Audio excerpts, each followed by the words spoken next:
You're listening to Design Between the Lines, the only design and home furnishings podcast where we talk with the movers and shakers, industry innovators, and lifetime legends of the home furnishings industry.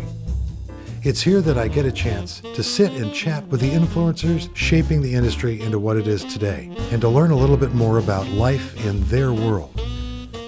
This episode of Design Between the Lines is brought to you in collaboration with the American Home Furnishings Hall of Fame Foundation, the industry's organization that embraces all segments of home furnishings, honoring our leaders, telling our story, preserving our history, and launching a new initiative to inspire extraordinary leadership. Bob Maricich is widely recognized as one of the home furnishing industry's most innovative leaders. Currently the CEO of International Market Centers, Bob has previously served as an executive for many companies, including Century Furniture, American Drew Furniture, American of Martinsville, and Flex Steel Industries. He was instrumental in merging the World Market Center Las Vegas with the Keystone properties of High Point Market to form International Market Centers, the world's largest network of showroom and exhibition space in the furniture, gift, and home decor industries. Bob dropped by our studio in High Point to chat about his career, the importance of design in the furniture industry, his advice for furniture designers, as well as the future of IMC. Bob, welcome. Good to be with you, John. Thank you for having me. Great having you here. I wanted to, as I normally do at the beginning of these shows, I'm going to take you way back and ask you, how the heck did you get here? I know everyone says, it's not the destination, it's the journey. So what was your journey like to get to the point you're in now? Well, the journey was, personally and from our family, pretty incredible. And like all journeys, there were hills to climb and, times of disappointment, et cetera. But I started as the first college graduate in my family, an immigrant family in Montana. And started at Texaco, and From there got into the veneer business, and that for 8 or 9 years I was with a company called R.S. Bacon Veneer, and I had an engineering degree, so I was involved with manufacturing, which turned out to be a real break because I've had a lot of diversity in my career going along, but the veneer business allowed me to get to know furniture manufacturers and was an introduction to Flex Steel Industries, where I initially went as a product manager and then ended up starting their contract furniture division. So that was a pivotal moment. You're going from Texaco into the veneer business. How did that moment? Pure luck. Pure luck. I got to Texaco, and at that time it was the second or third largest company in the world. They had, I think, something like 9,000 engineers in their Houston, Port Arthur facilities. And frankly, I found it very stifling. It was like working for the government. You're a number. And you could almost visualize that. Hey, down the road, if I do a really good job, I could be in this office, and down the hallway, and it just wasn't for me. My wife had a shirt string relative that had a veneer business with a pollution problem, and I was just excited to be someplace where you could be entrepreneurial. And 90 employees, and we had a veneer mill in Dubuque, Iowa. Ended up building a brand new facility in Grundy Center, Iowa. Whoa! And it was great foundational work. I was plant manager, the plant engineer, the purchasing manager. You wore a lot of hats. Yeah, you wear a lot of hats in a small business, and running a small business is in many ways more challenging, I think, than a big business because you don't have the large resources. But I went to Flex Steel and left Flex Steel. I was recruited away to by then a conglomerate within the industry, Ladd Furniture, who had the world's largest manufacturer of hotel furniture at the time, American of Martinsville. And it was an opportunity for me to run a company, and I was a young guy.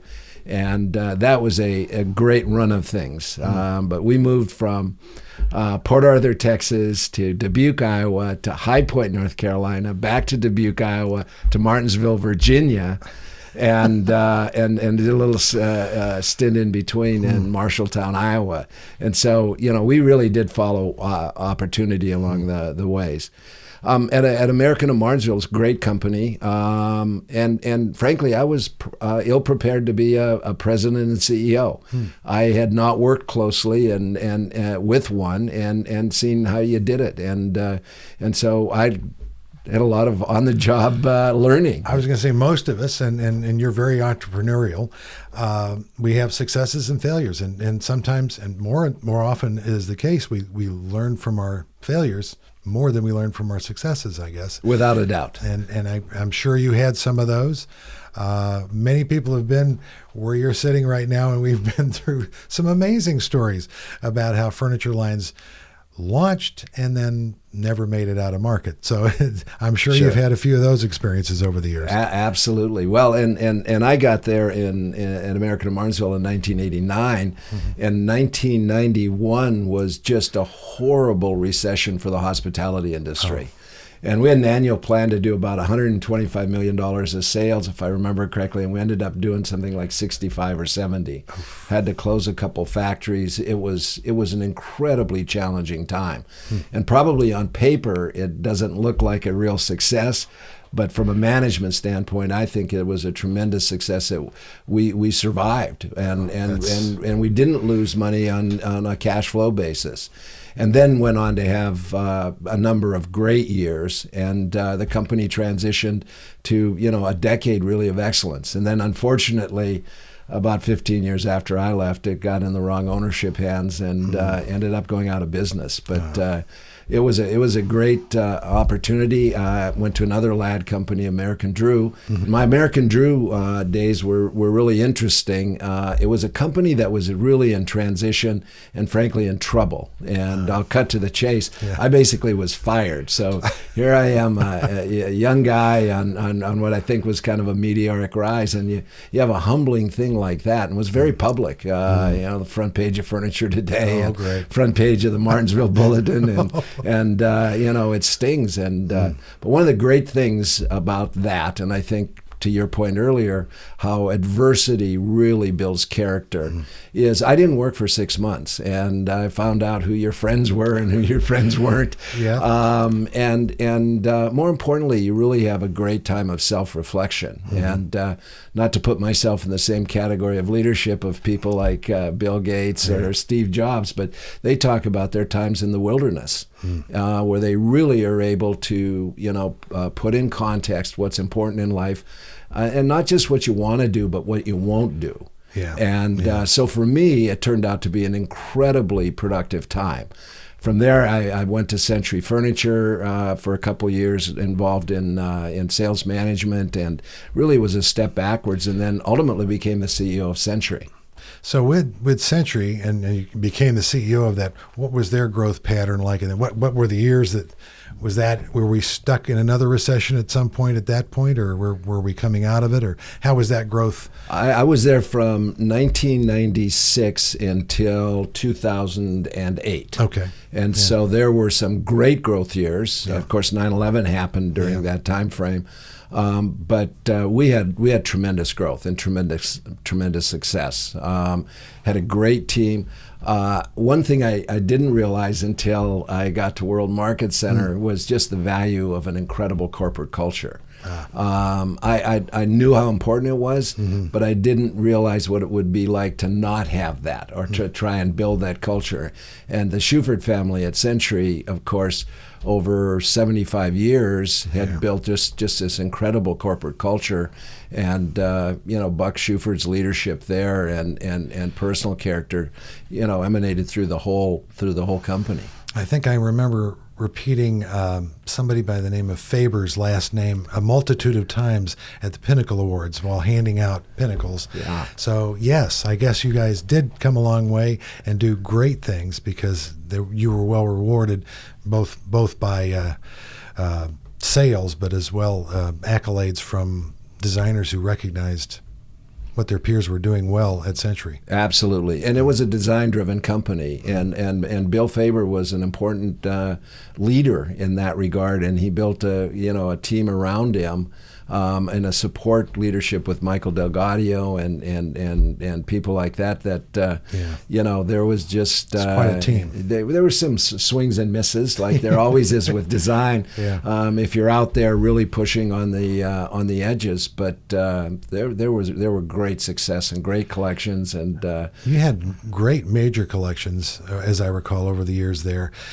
How do those things start? I mean, did somebody get an idea or a theme in their head and say, let's study this particular, it could be anything, could be a series of mansions along the Mississippi or what have you. I mean, how do those things come about? Is it a group think or? Well, I think first of all, there was a focus on how people were living and how they wanted to live, and at Century's price point, of course, the customer is an aspirational customer. Generally a very financially successful customer or consumer, and she's looking and wanting to look at how people are going to live, how they want to live, how they aspire to live, and in many cases, like Town and Country was a huge success. The best, I think, maybe Chinois earlier was for Century, but Town and Country was really one of the first distressed, hand polished, rustic furniture collections, and that's when the world was going from very traditional, mahogany veneers and ebony borders and real high gloss finishes, etc., to more or less fussy, more lived in, comfortable, relaxed lifestyle. And so, but it all started with recognizing that was the direction that our customer wanted to live in, and then we would go to various locations that would be supportive of that, and those and pick up things in antique fairs or in other shows. Store it for later, and you think this might come in handy. And as you know, a lot of individual pieces are recognizable shapes that just are updated, whether it's finish or scale or size or add-ons for electronics today.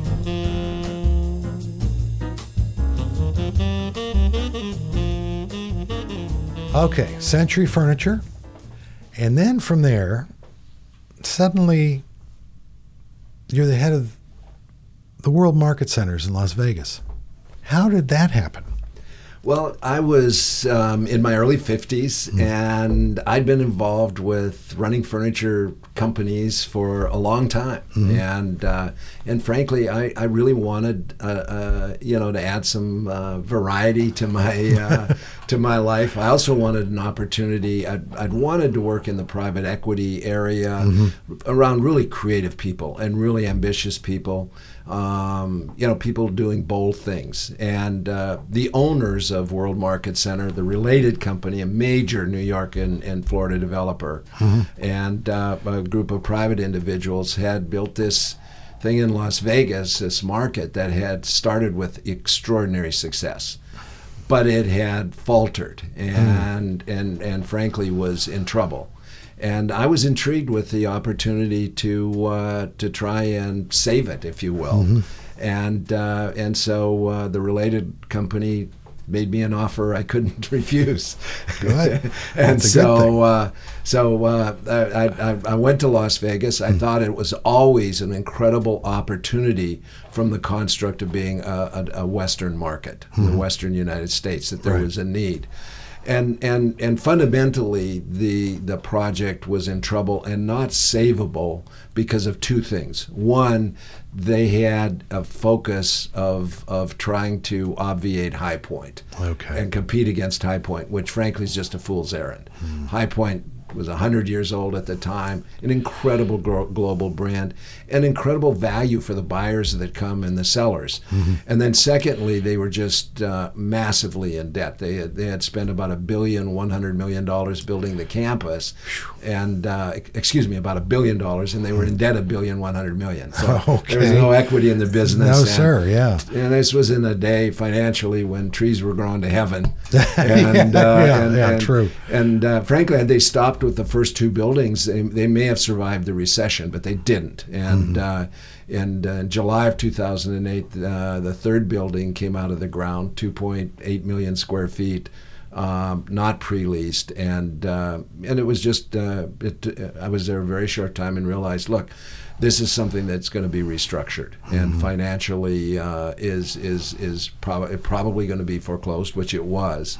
And again, back to setbacks and what some people would view as a failure, I viewed as an incredible opportunity. And the opportunity was to buy assets at a significant discount. You know, in the middle of the recession, you know, most people were running for the exits. But there were smart people that were investing a lot of money, and they made a lot of money on their investments in, you know, that 2009, 2010 timeframe. So I didn't panic. I just thought this is really an opportunity for a different ownership structure. There's inherent value here, and, you know, that kind of got things going. I was just thinking about that because I remember prior to World Market Center in Las Vegas, there was a San Francisco market, there was a Dallas market, there were markets all over the place. And it started, I guess, the process of San Francisco going out and other things. There was a consolidation either through the industry gravitating that direction or through intelligent people making moves that made sense to them in real estate and coming up with things like this that drew buyers and drew people that wanted to sell product that they made or imported to another location that was apparently a better location and more fun to go to. Correct? Well, that was that certainly was part of it. You know, at the end of the day, you know, the research clearly showed that the buyers wanted to go somewhere where they could get a lot of work done in the least amount of time, cost effectively.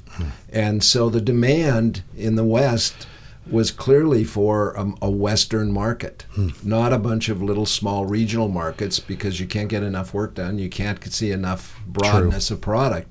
And if you live in Boise, Idaho, you can hop on a plane inexpensively, get to Las Vegas, shop for 2.5 days. By the way, the average buyer comes to a market for 3 days, and you can be home. And so there was a demand. And ultimately in our business, market's going to be where the buyers go. So if all the buyers decide to go to Dubuque, Iowa, that's where the market's going to be.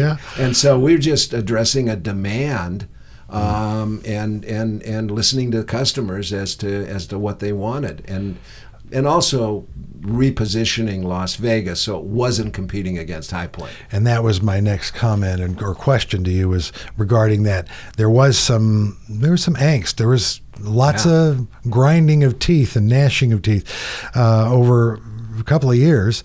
And then suddenly, how did the idea come to merge and so forth? How did that all come together, the two entities into IMC? Well, I saw at that time basically the real estate market collapsing, and but it wasn't going away. Whether it was commercial real estate of various ilks or residential real estate, it was just getting adjusted back to an investment level that was rational. And so I knew somebody was going to be able to buy the Las Vegas campus at a significant discount out of foreclosure. And then I saw that there was significant distress in High Point. There had been basically a price war, and prices for leases had collapsed about 40%. Wow. And yet the value of the High Point market was undeniable. You had to come. The value was there. And so there were a number of buildings in High Point that were in foreclosure or bankruptcy. And so there was an opportunity right there in front of you. There was just a huge opportunity. And of course, I didn't know how to go about raising $1 billion, but I knew the related company did. And excellent. So I approached them and said, look, here's the idea. I think that if we could put together a company to buy significant assets, about 6.5 million square feet in High Point and the 5.5 million square feet in Las Vegas, we could repurpose Las Vegas and we could invest heavily in High Point, because it had been underinvested for a decade or more. Noticeably so, for sure. Just basic infrastructure, that it could be financially rewarding. And after 9 months of hard work and angst, and we were able to pull the deal together with Bain Capital and Oak Tree Capital Management as our partners. And that began a really, really rewarding journey, and we've built a fantastic company. Well, speaking of journeys, now you've taken another step in that journey, the acquisition of this entity by Blackstone, I believe, has happened recently. Yeah. What can you tell me about that? How did that come about? What's your feeling about that? Well, with private equity owners, the good news is that you've got access to incredible capital. So you can do things if you're capital constrained, you just couldn't do. Bain and Oak Tree were fundamentally, the builders with me and the management team of a great business, knowing full well that their investment cycle is somewhere from 5 to 7 years. And so at the 6-year mark, we basically went out in a very, very edited process for the best investors for this business for the next cycle. And I've always felt that being private was a lot better than being public. Now we're getting to the size where you start limiting the types of investors that can write checks for $1.5 billion or $2 billion. True. But immediately Blackstone, who's the largest private equity firm in the world and the largest owner of real estate globally, was really interested, and so we're in the process. We're looking to close the end of September. Great. But they, along with some private investors, with Fireside and management, are going to be the new owners, and it's exciting because Blackstone is a builder of businesses. They are aggressively growth oriented, and you look at what they've done with other real estate projects. They've invested heavily in amenities and improvements to make the experience better, whether they're hotels, they own Hilton and La Quinta, or their office buildings and the public area amenities, and they just are aligned with us in having a better product. Well, it sounds like that's the step that you needed to take to get to where you want to go with the future. Bob, a few years ago, and you've been a great help to the ASFD over the years with our Pinnacle Awards in support of good design in the industry and building our organization, which we much appreciate. But a couple of years ago, you said something that good design was fabulous, was great. Good design is terrific, but the ultimate goal of good design is to make people happy. And to make them happy with products that they buy, that they put in their home because they're going to have to live with it. In that vein, in that direction of your comments a couple of years ago, can you tell me your feelings about the importance of design in the furniture industry today? Well, it's important in a number of ways. And I think, first of all, I'm impressed you remember my comments about making people happy. But again, great design allows people to live like they aspire to live. And everyone has a dream of what living well looks like. And designers are in a unique position to be able to do that for people, to give them that ultimate gift. The tricky part is most people don't know what that is, or they can't express it, which is a challenge for designers. But, I think about, art in that regard for people that appreciate art, whether you're a modernist or a traditionalist, a classicist. It's what makes you happy. And design has to fill that same kind of need. And in many cases it does. I have never been in a room with someone that had redone their home with a designer that said, gee, I wish I didn't do that. Okay. Almost everyone said, how come I didn't do that sooner? Why didn't I do that with my house when we first moved in, et cetera? As they're taking you on their tour of their home, right? Right. Yeah. So designers are in the happiness business. They've got a gift to give, and what's challenging is, again, people don't really perceive that on the front end, and therein lies a great opportunity. The other thing, on a different line of thinking, is if you could imagine an industry without a design sense, without change, without providing aspirational product, what you basically have is an industry that's a commodity. And I would hate that. And I look at, there's great product with appliances for homes, but there's only 5 people making washers and dryers. And by the way, you can have the same washer and dryer in Dubuque, Iowa that you can have in Laguna, California, or maybe New York City. It's become a commodity. I would find that disinteresting and unmotivating and no fun. And so I've always wanted to fight this commoditization aspect. A chair is not just a chair, a chair is a chair. And it's not something just to sit on. And therein lies, again, a great opportunity for designers to add value for their customers and consumers. You've been in your career in management of many companies. You probably had a lot of experience with designers making presentations of ideas to you and to your staff and to your team. Do you have any reflections on the importance of business knowledge for designers with their own shingle hung up, with their independent designers, if you will, when they come to make presentations to key manufacturers?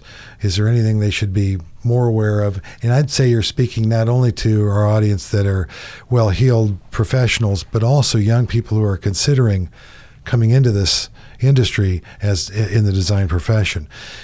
What do you think? What's the importance to you of their business sense of running their little business and making presentations properly?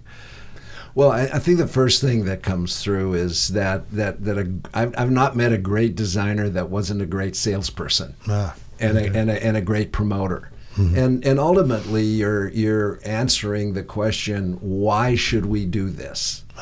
And the why should be because it's new and it's meeting a need, or it's reinforcing a lifestyle change. And I think that's where the business acumen comes in. I don't think being more financially astute is going to convince a manufacturer or somebody running a supply chain of why they should buy something, because they've got the talent to engineer it to a price point.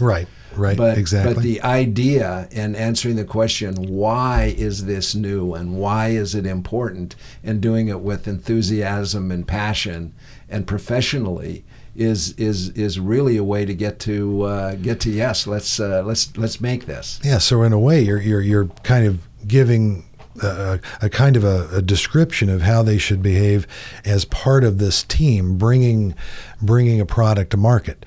That's their part in this process with merchandisers and the manufacturers, staff out in the factory or overseas, developing the actual samples and then eventually the first productions.